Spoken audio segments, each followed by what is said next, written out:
वो जानबूझ के छोड़ा जाता है ऐसा नेता कि आप ध्यान हटा दें मुद्दे से। देखिए, पीक पे भ्रष्टाचार है इस सरकार में, चाहे वो दिल्ली वाली बात हो चाहे लखनऊ वाली बात हो। पीक पे महंगाई है आपकी, पीक पे बेरोजगारी है, आप कोई इन्वेस्टमेंट नहीं ला पा रहे हैं। दुनिया में जब आप खड़े हैं और कहते हैं हम 5th लार्जेस्ट इकोनॉमी है, अगर 5th लार्जेस्ट इकोनॉमी आप हैं तो जिन लोगों को आप फ्री राशन दे रहे हैं उनकी पर कैपिटा इनकम क्या है? मैं अभी पत्रकार साथियों आपसे कहना चाहता हूं कि अगर आप उनके मुंह से ही निकलवा लो कि जिन लोगों को राशन दे रहे हैं उसकी पर कैपिटा इनकम क्या है, कभी भारतीय जनता पार्टी के लोग नहीं बताएंगे। तो अगर 5th लार्जेस्ट इकोनॉमी है और 3rd लार्जेस्ट इकोनॉमी बनने जा रहे हैं तो अनएम्प्लॉयमेंट क्यों है इतना? सरकारी नौकरियां क्यों नहीं मिल रही हैं? जॉब्स क्यों नहीं क्रिएट हो रहे हैं? और फिर इतने इन्वेस्टमेंट की जो बातें की गई थी बड़ी बड़ी 40 लाख करोड़ का इन्वेस्टमेंट आएगा, कहां है इन्वेस्टमेंट? अब तो दूसरे प्रदेश के लोग इन्वेस्टमेंट मीट करने लगे हैं। आपकी इन्वेस्टमेंट मीट पुरानी हो गई, अब तो 2-2.5 साल हो गए होंगे उसको लगभग। तो 2-2.5 साल पुरानी जो आपकी इंडस्ट्रियल पॉलिसी थी उसमें जब कोई इन्वेस्टमेंट नहीं आया, जो और प्रदेश इन्वेस्टमेंट मीट कर रहे हैं, तो वो तो नई इंडस्ट्रियल पॉलिसी बना रहे होंगे, नई तरह की सुविधाएं दे रहे होंगे। तो इन्वेस्टमेंट आपके आएगा कि उनके आएगा?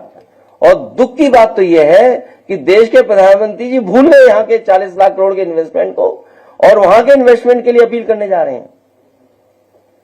और बात आगे तक जाएगी तो सुनने में आया है कि मिलने मिलाने का व्यवहार का हिसाब किताब पूरा हो रहा है। वो अपने कार्यक्रम में नहीं बुला रहे हैं तो वो दूसरे कार्यक्रम में नहीं जा रहे हैं। अगर वो अपने कार्यक्रम में नहीं बुला रहे हैं तो उनकी तस्वीरें होर्डिंग से हटा दी जा रही हैं। जरा गौर से देखिएगा। तो जो लोग किसान को आय दोगुनी नहीं दे पा रहे वो इसी तरह की भाषा इस्तेमाल करेंगे जिससे कि मुख्य जो सवाल है, बुनियादी सवाल, उनसे ध्यान हट जाए।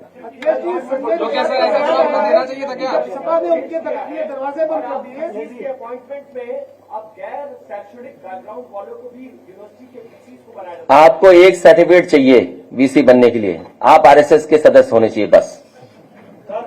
सब ये नियम बकवास है।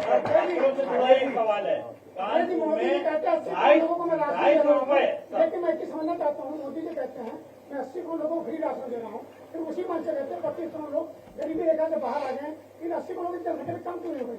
ये आपका सवाल एकदम ठीक है। इसी बात को तो हम लोग नहीं समझ पा रहे हैं कि आखिरकार 80 करोड़ लोगों को आप राशन दे रहे हैं और फिर कहते हैं कि हमने गरीबी रेखा से बाहर निकाल दिया। आखिरकार आपकी गरीबी मानने का मानक क्या है? आप गरीब किसको मान रहे हैं? क्या कोई मानक है आपके पास जिससे गरीबी का आप आकलन कर सकेंगे कि ये गरीब है? यहां तो हम सब गरीब बैठे लोग हैं।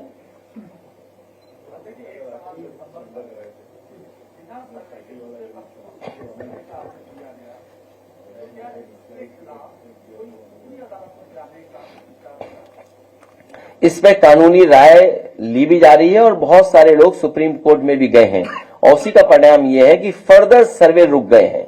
वो आपकी जानकारी में होगा। तो फर्दर सर्वे नहीं हो सकता। हम इसके लिए धन्यवाद देना चाहते हैं सुप्रीम कोर्ट को।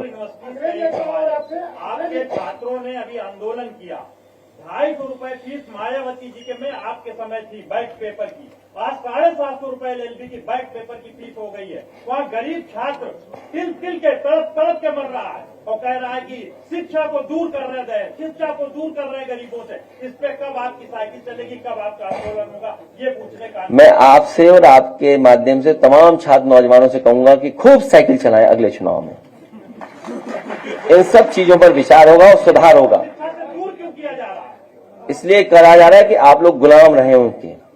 हमें और आपको गुलाम बनाना चाहते हैं।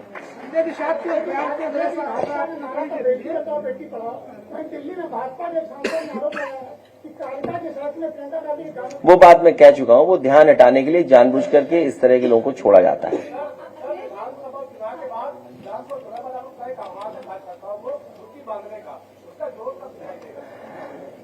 मौसम ठीक होने दो।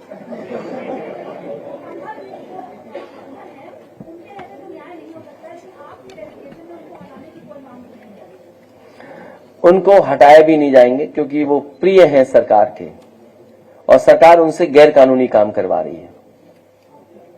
इसलिए मैंने कई प्रेस में कहा कि वहां जो अधिकारी हैं उन पर कोई बहुत बड़ा दबाव है, जिसके कारण उनसे ये गलत काम कराए जा रहे हैं। इसमें से एक अधिकारी थे, जो अधिकारी आजकल संभल में और उधर ही पोस्टेड हैं। जब वो आगरा में पोस्टेड थे तो उन पर बहुत बड़ा भ्रष्टाचार का आरोप लगा था, बहुत बड़ा भ्रष्टाचार का आरोप लगा था। आप पत्रकार हैं, आप वहां पत्रकार मित्रों से जानकारी कर लेना कि कितना बड़ा भ्रष्टाचार को आरोप लगा था। मुझे लगता है उसी का परिणाम है कि उन पर दबाव बना करके उनसे गलत काम कराया जा रहा है। अखिलेश जी, एक सवाल है।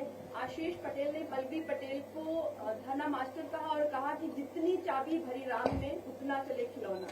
मैं आपके इस सवाल का तब जवाब दूंगा जब ये बता दो कि दिल्ली से कौन चला रहा है, लखनऊ से कौन चला रहा है और किसको चला रहा है। फिलहाल वो ये नहीं, दिल्ली से किसको कौन चला रहा है, लखनऊ से कौन चला रहा है, ये बता दो हमें, तो हम इसका जवाब दे पाएंगे।